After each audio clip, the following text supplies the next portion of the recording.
Hello dear students. आज हम लोग टू पोर्ट नेटवर्क के बारे में स्टडी करेंगे और उसका एक पैरामीटर यानी जेड पैरामीटर को स्टडी करेंगे। तो चलिए सबसे पहले शुरू करते हैं कि टू पोर्ट नेटवर्क होता क्या चीज़ है। तो टू पोर्ट नेटवर्क के बारे में शुरू करने से पहले कुछ इसकी बेसिक डेफिनेशन समझ लें। जनरली क्या होता है कि कोई भी नेटवर्क है उसको स्कीमेटिकली एक रेक्टेंगुलर बॉक्स में शो करते हैं। कोई भी नेटवर्क है उसको एक रेक्टेंगुलर बॉक्स से शो करते हैं।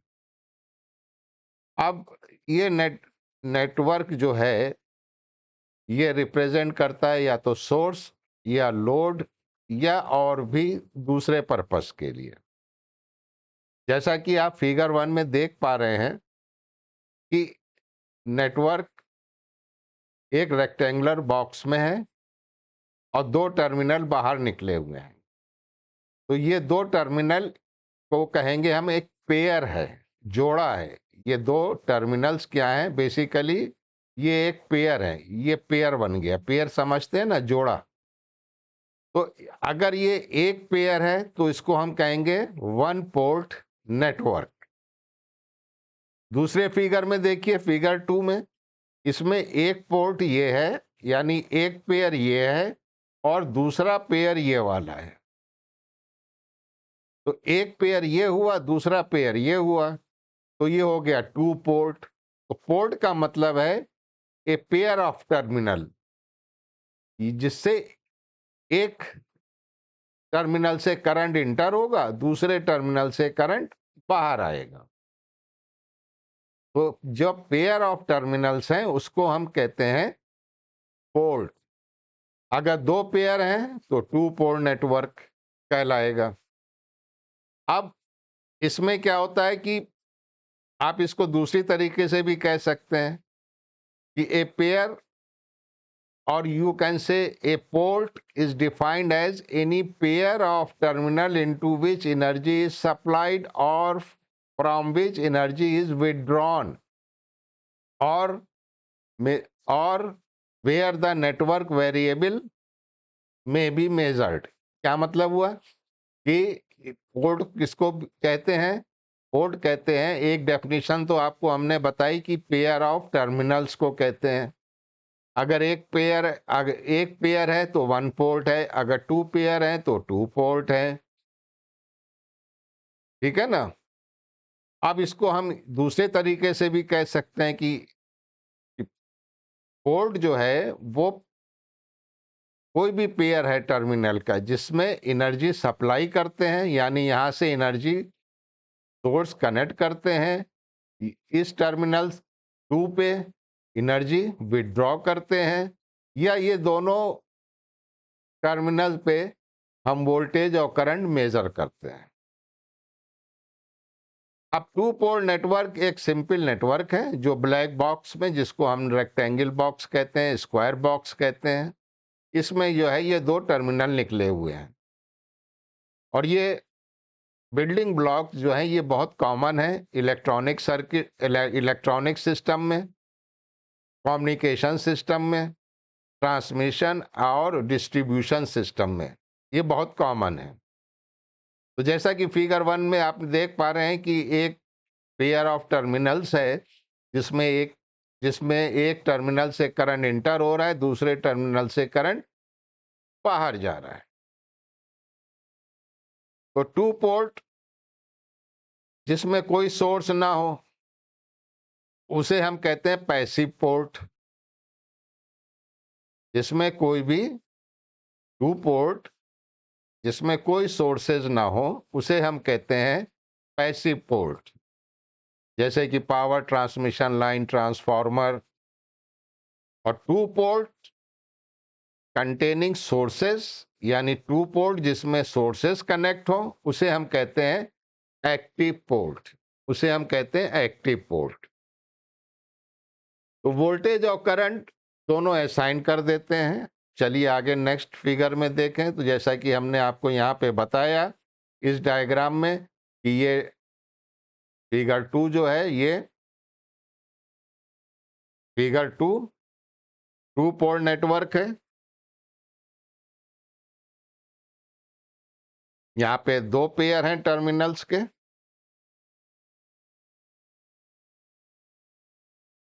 देख पा रहे हैं आप? मान लीजिए इसको 1 और 1 डैश कर दें और इसको 2 और 2 डैश कर दें। तो अब हम जो है वो सोर्स कनेक्ट करेंगे एक टर्मिनल पे और दूसरे टर्मिनल पे हम क्या करेंगे? आउटपुट लेंगे। तो जहां पे हम सोर्स कनेक्ट कर रहे हैं उसे हम कहेंगे इनपुट टर्मिनल, यानी ये हो गया इनपुट टर्मिनल और ये हो गया हमारा आउटपुट टर्मिनल। मान लीजिए इसका नाम हम रख दें 1 और 1 डैश, इसका नाम रख दें 2 और 2 डैश। हम ये एज्यूम करेंगे कि करंट दोनों में नेटवर्क के अंदर जा रही हैं, I1 और ये I2। यहाँ पे वोल्टेज हमने ले लिया V1 और यहाँ पे वोल्टेज हमने एज्यूम कर लिया V2। चलिए इसको दूसरे डायग्राम में बना के आपको दिखाएं। ये देखिए, इस डायग्राम में आप देख पा रहे हैं कि टर्मिनल 1 के ऊपर वोल्टेज V1 हमने एज्यूम किया है और करंट I1 है। टर्मिनल 2 के ऊपर यानी पोर्ट 2 के ऊपर V2 है और करंट I2 है। तो अब आपके पास कितने वेरिएबल्स हो गए? एक दो तो वोल्टेज के हो गए V1 V2 और I1 I2। इसमें से हम 2 वेरिएबल डिपेंडेंट लेंगे और 2 वेरिएबल इंडिपेंडेंट लेंगे।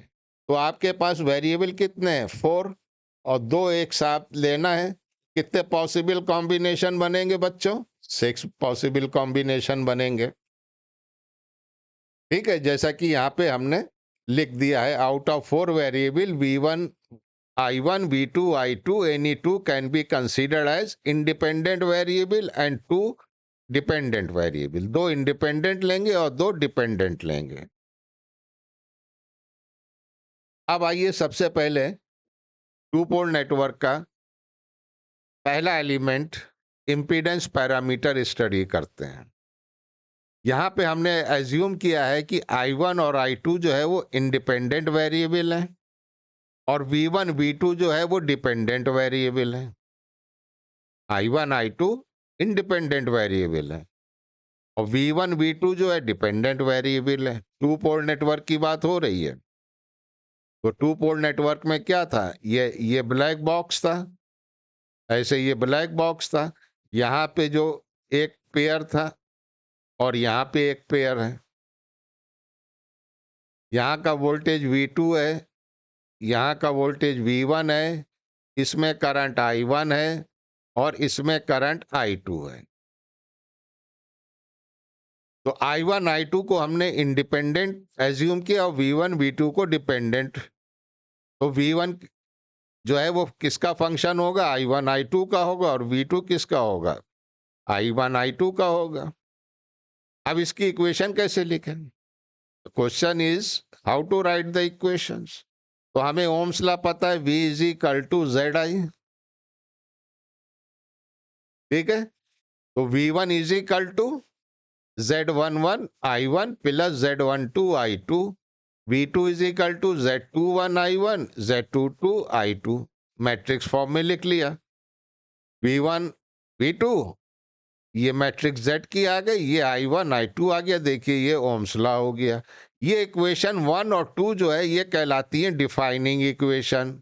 इसे हम कहते हैं defining equation of Z parameters. Defining equations of Z parameters. Clear? अब एक बार हम एज्यूम करें कि I2 इज इक्वल टू 0। तो जब I2 की वैल्यू 0 होगी तब क्या रिलेशन आएगा? तब आएगा V1 is equal to Z11 I1 या V1 upon I1 is equal to Z11। ठीक है, तो Z11 क्या हो गया? Z11 की वैल्यू क्या आई बच्चों? V1 upon I1। कब? जब I2 0। I2 0 का मतलब पोर्ट नंबर 2 जो है वो ओपन सर्किट है। पोर्ट नंबर 2 जो है वो ओपन सर्किट है। तो यहाँ पे देखिए पोर्ट 2 को ओपन किया है तो I2 की वैल्यू 0 हो गई और आपने वैल्यू निकाल ली Z11 is equal to V1 upon I1। तो Z11 को हम क्या कहेंगे? Open circuit input impedance. Z11 का क्या नाम है? ओपन सर्किट इनपुट इंपीडेंस, क्योंकि पोर्ट नंबर 2 जो है वो ओपन है। तो इंपीडेंस कौन सा मिला हमें? इनपुट पे। तो ओपन सर्किट इनपुट इंपीडेंस या input driving point impedance. Input driving point impedance कब? With output port open circuited. ठीक है। अब दूसरी इक्वेशन हमारी क्या थी? दूसरी इक्वेशन क्या थी? V2 इज इक्वल टू, दूसरी इक्वेशन हमारी क्या थी? V2 is equal to Z21 I1 plus Z22 I2। अब अगर हम इसमें I2 की वैल्यू 0 पुट करें तो हमारे पास ये वैल्यू आएगी। Z21 की वैल्यू क्या होगी? V2 upon I1। कब? जब I2 इज इक्वल टू 0। तो इस Z21 को क्या कहेंगे? Open circuit forward transfer impedance. Open circuit, क्योंकि I2 तो 0 है, पोर्ट नंबर 2 ओपन है, तो ये तो कहलाएगा ओपन सर्किट। बाकी नाम क्या देंगे? Forward transfer impedance. तो open circuit forward transfer impedance. चलिए आगे आइए। अब हम I1 की वैल्यू 0 पुट करें तो इक्वेशन 1 क्या थी? V1 is equal to Z11 I1 plus Z12 I2।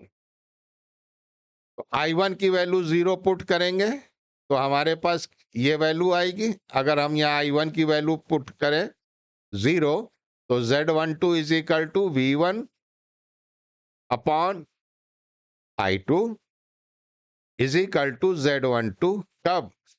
जब इनपुट पोर्ट ओपन सर्किट है, I1 इज इक्वल टू 0। तो Z12 को हम क्या कहेंगे? ओपन सर्किट, है ना। I1 इज इक्वल टू 0 यानी कोई करंट नहीं, ओपन है। तो open circuit reverse transfer impedance, reverse transfer impedance. Second equation हमारी क्या थी? V2 is equal to Z21 I1 plus Z22 I2। अब I1 की वैल्यू 0 पुट करेंगे तो क्या आएगा? V2 upon I2। कब? जब I1 इज इक्वल टू 0। तो Z22 को क्या कहेंगे? Open circuit driving point output impedance. ठीक है ना, क्योंकि ये हमको पोर्ट नंबर 2 पे मिल रहा है इंपीडेंस। तो open circuit driving point output impedance. Clear हो गया? तो Z11 Z22 क्या, इससे हमें क्या मिल रहा है? रिलेशनशिप वोल्टेज और करंट की रिलेशनशिप मिल रही है पोर्ट नंबर 1 और पोर्ट नंबर 2 पे। क्लियर हो गया? बहुत आसान है। इसका इक्विवेलेंट सर्किट बना लीजिए। अब इक्वेशन दोनों आपकी डिफाइनिंग इक्वेशन ये लिखी हैं, इसकी हेल्प से अब हम बनाएंगे इक्विवेलेंट सर्किट। तो आप देखिए V1 किसके बराबर है? Z11 I1। तो ये आ गया Z11, एक इंपीडेंस बना दिया और I1 इसमें फ्लो कर रहा है। Z12 जो है I2, ये भी वोल्टेज है, तो यहां पे एक डिपेंडेंट वोल्टेज सोर्स लगा दिया जिसकी वैल्यू क्या है? Z12 I2। फिर सेकंड इक्वेशन के लिए वैसे ही किया, Z21 I1 और Z22 I2 के लिए ये इंपीडेंस आ गया और ये I2 आ गया। V1 इनपुट पोर्ट के लिए, V2 आउटपुट पोर्ट के लिए। तो ये आपका इक्विवेलेंट सर्किट बन गया। अब एक एग्जाम्पल ले लेते हैं, बहुत सिंपल सा एग्जाम्पल लेते हैं, और वो ये आपको दे रहा है ये सर्किट और कह रहा है जेड पैरामीटर्स निकालिए। तो डिफाइनिंग इक्वेशन, सबसे पहले हम डिफाइनिंग इक्वेशंस लिख लेंगे। ये डिफाइनिंग इक्वेशंस आ गई। अब इसको आप दो तरीके से कर सकते हैं। एक तो ये कि आप केवीएल अप्लाई कीजिए और जो इक्वेशन आए उनको रीअरेंज कीजिए डिफाइनिंग इक्वेशन की तरह और कंपेयर कर दीजिए, या फिर दूसरा मेथड है आप डायरेक्ट इसको सॉल्व करिए। तो चलिए सॉल्व करते हैं। हमने सबसे पहले करंट एज्यूम करी I1 I2 जो कि नेटवर्क के अंदर फ्लो कर रही हैं, और टर्मिनल 2 को हमने अभी ओपन कर दिया। तो देखिए जब टर्मिनल 2 ओपन कर दिया तो करंट ऐसे ऐसे फ्लो करेगी, ठीक है ना। I2 is equal to 0, I2 is equal to 0। तो जब टर्मिनल पोर्ट नंबर 2 ओपन है तो 15 ओम में करंट फ्लो नहीं होगा। तो फिर क्या हो गया ये, तो ये हो जाएगा V1 is equal to 10I1 plus 5I1 is equal to 15I1। तो V1 अपॉन I1 ये किसके बराबर होता है, Z11 के, और ये कितना आया बच्चों, 15 ओम। तो Z11 की वैल्यू आ गई, ठीक, ये Z11 की वैल्यू आ गई। अब आइए, क्योंकि 15 ओम में करंट फ्लो नहीं हो रहा है तो जो आउटपुट पे वोल्टेज है वही यहाँ पे भी वोल्टेज होगा, ये भी V2 होगा। ये V2 किसके बराबर होगा, V2 is equal to 5I1, V2 upon I1 is equal to 5, और ये क्या होगा, Z21 इज इक्वल टू 5। देखिए Z21 इज इक्वल टू 5 हो गया। चलिए अब आइए, ये यहां पे आपने क्या किया, I1 की value 0, I1 is equal to 0, क्योंकि ये इनपुट पोर्ट ओपन कर दिया है। तो अब आप चाहे तो केवीएल लगाइए। अब यहाँ पे देखिए जो वोल्टेज V1 है वही वो वोल्टेज यहाँ पे भी होगा। ये कितना वोल्टेज हुआ, V1 is equal to 5I2। तो आप लिख सकते हैं V1 upon I2 is equal to 5। तो Z12 इज इक्वल टू 5 ओम, ठीक। अब चूंकि पोर्ट 1 ओपन है तो करंट ऐसे आएगा और पूरा ऐसे जाएगा। तो यहां पे हम केवीएल लगाएं, तो V2 is equal to 15 plus 5I2, यानी V2 upon I2 is equal to 20, या आप कह सकते हैं Z22 इज इक्वल टू 20 ओम। ये देखिए Z22 20 ओम, ये 5 ओम। तो Z पैरामीटर की इंपीडेंस मैट्रिक्स क्या हो गई, Z11, Z12, Z21, Z22, ये मैट्रिक्स बन गई। वैल्यू पुट कर दीजिए तो आपके पास Z पैरामीटर्स आ गए। इस तरह से आप Z पैरामीटर्स कैलकुलेट कर सकते हैं। तो उम्मीद है आपको ये वीडियो पसंद आया होगा, पॉइंट्स क्लियर हो गए होंगे। अगर कोई भी डाउट है तो हमें कमेंट बॉक्स में ज़रूर लिखिए, हम आपका हर कमेंट का रिप्लाई करेंगे। और अगर वीडियो पसंद आया है तो लाइक और शेयर करना ना भूलिएगा। चैनल पे नए हैं तो प्लीज़ सब्सक्राइब कीजिए। मिलते हैं नेक्स्ट वीडियो में। Till then good bye.